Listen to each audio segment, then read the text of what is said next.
मारने दो, तुम आंखें मीच के बैठ जाओ। मेरा राम मेरे साथ है, आप कोई बात नहीं, आज तुम और हम अकेले यहीं पर रात गुजारेंगे, यहीं पर बातचीत करेंगे, यहीं आनंद लेंगे। उस सिचुएशन को तुम राम के साथ आनंद में बदल दो। Make it A honeymoon night with God. आज तू है और मैं हूं, बैठे, चलो आज भोजन नहीं हुआ, कोई बात नहीं,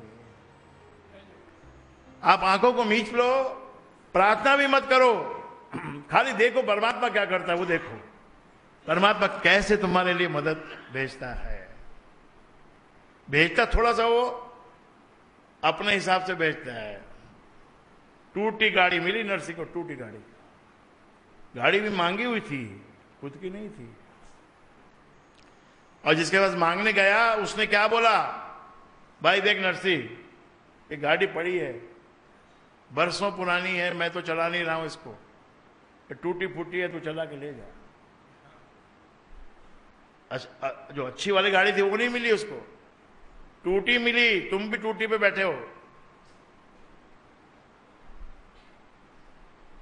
टूटी गाड़ी लेके नरसिंह निकला, थोड़ा बहुत तो खुद ही रिपेयरिंग किया पहले उसने, गाड़ी के पहिए जोड़े, ये जोड़ा, वो जोड़ा, सब जोड़ा और लेके चला।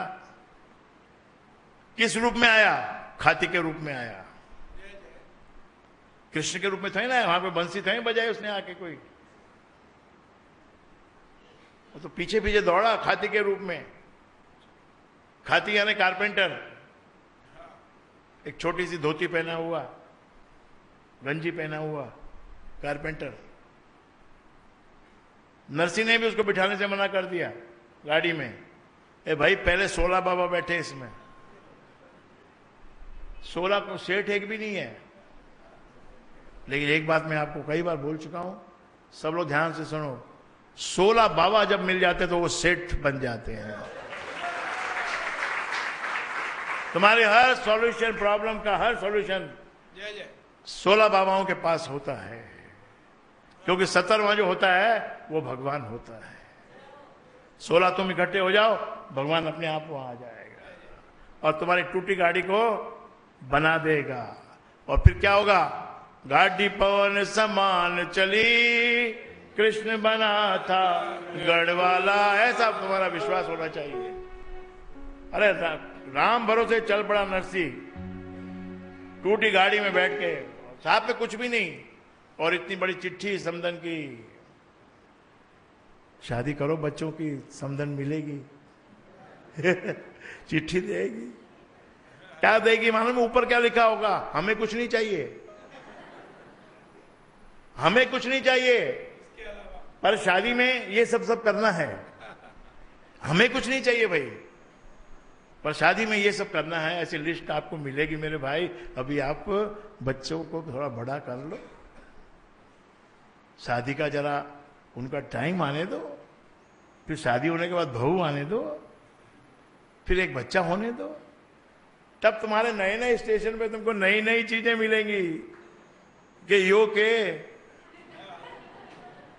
के हो भाई, अच्छी भली शादी करी, अब ये बहू बोल रहा है कि मैं तो अलग रहूंगी,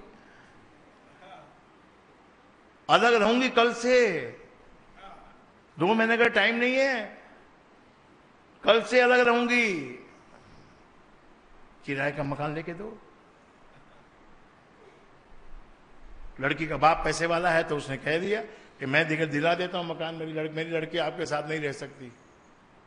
क्यों नहीं रह सकती भाई, लड़की है कि बिच्छू है,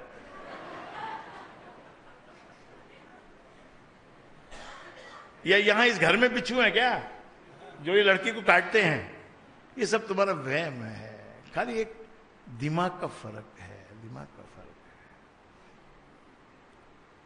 तो भगवान के भरोसे अपनी नैया को चलने दो, आता है मदद करने आता है। वो उस पहाड़ी पे जिस पे कोई नहीं है, उस पे कुछ भी हो सकता है, तुमको लेने के लिए हेलीकॉप्टर भी आ सकता है। The morning sun rises and you see a helicopter waving to you. We are here to rescue you. आ जाता है हेलीकॉप्टर। जो अपने शास्त्रों में जो बताया ना, भगवान विष्णु गरुड़ पे बैठ के आते हैं, तो वो गरुड़ पे नहीं आते, वो ऐसे हेलीकॉप्टर भेज देते हैं, हेलीकॉप्टर में आ जा बेटा बैठ के। बाकी सब लोग गिरते पड़ते पहुंच रहे हैं अपने घर पे। घर पे आके देखा तो पहले ही वहां आके बैठा हुआ है कि क्या आप कैसे आ गए इतनी जल्दी? हेलीकॉप्टर से आ गया।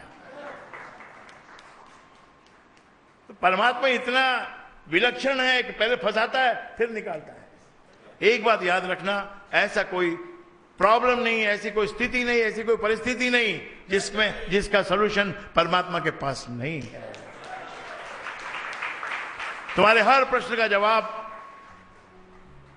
गुरु के रूप से, गुरु के मुख से परमात्मा भेजता है। सवाल कुछ है ही नहीं। हमारे संगति में एक खास बात यह है, इतने बरस हो गए, बहुत सारे वर्ष हो गए, अब तो गिनने की जरूरत नहीं कितने वर्ष हो गए, लेकिन इतने वर्षों में जो भी इस सत्संग से जुड़ा है उसका एक ही कहना है, आप पूछ लो जाके किसी से भी कि तुमने कभी कोई प्रश्न तुमको करने की आवश्यकता पड़ी क्या? आज तुम्हारे मन में कोई प्रश्न है, उसका उत्तर उसी दिन तुमको मिलता है।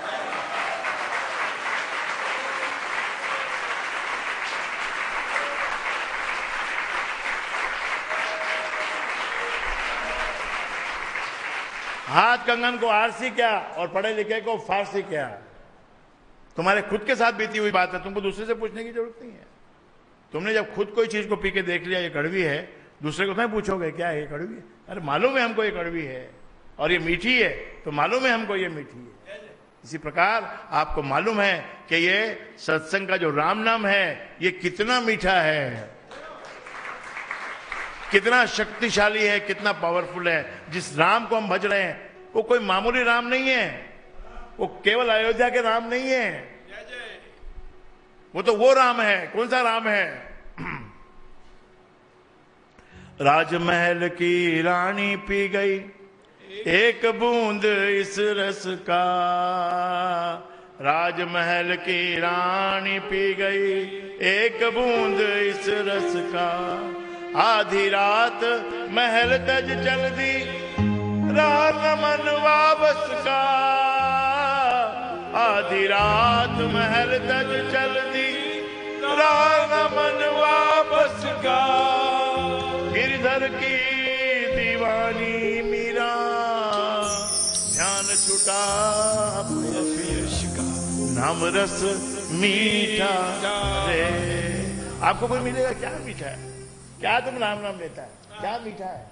अरे तू चख के देखे तब पता चलेगा ना। तू आ तो सही चखने के लिए। तू तो सोचता है अरे मैं बड़ा सीईओ हूं, मैं बड़ा चीफ हूं, मैं बड़ा मैनेजर हूं, मैं बड़ा बॉस हूं। है भाई, तेरे को मानते हैं ना, बॉस तू अपने ऑफिस में है, घर में तो बॉस तेरी पत्नी है। अरे ऐसी ऐसी पत्नी है, कितना ही बड़ा बॉस हो उसको ऐसे एकदम मुट्ठी में रखती हैं। तुम्हाला माहिती नाही काय कसं करायचं है? काय बघते तिकडे, काय बघते होतो तुम्ही? वो जानबूझकर बोलती है ऐसा, तुम्हारा मॉरल डाउन करने के लिए। तुम विंडो में खड़े होगे, तुमको बोले काय बघता तुम्ही? हाँ, कोणाला बघते? कौन कौन कौन खड़ा है उधर? खिड़की के बाहर पास आके तुमको मॉरल डाउन कर देती। और उनका वो बड़ी चालाक होती हैं, सुबह से मॉरल डाउन कर दे, सुबह से ही। और उनके पास हथियार है।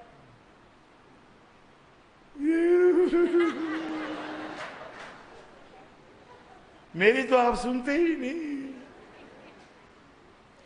अपनी मां की ही सुनते हो। लड़का बेचारा यहां भूल में पड़ जाता है, सत्संग में सुनता है मां बाप की सेवा करो।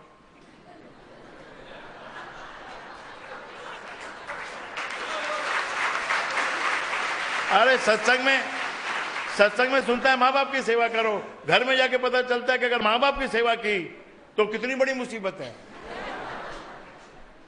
कितनी बड़ी मुसीबत है। उन आंसुओं को झेलना। लेकिन धीरे धीरे मर्द भी समझ जाता है कि साला फोकट के आंसू है। इसलिए इसमें क्या करने का, कभी उसकी बात को सुन लेने का और कभी उसकी बात को इग्नोर कर देने का, ताकि उसको भी आदत रहे अगर आप उसकी सुनते ही जाओगे तो वो आपको बिल्कुल डुबा देगी। कभी उसकी सुनो, भले वो बेकार बात बोल रही है तो भी सुनो, और कभी कभी बिल्कुल मत सुनो, एडामेंट हो जाओ कि तेरे को जाना है तू जा। फिर वो मन में सोचती है कोई और दूसरी तो नहीं है। एक सबसे पहला डाउट ये आता, अरे मेरे से इतना प्रेम करते थे, अब क्या हुआ, साला खतरा है। अरे नहीं नहीं ऐसा ही, देखो मुझसे गलती हो गई, मुझसे गलती हो गई,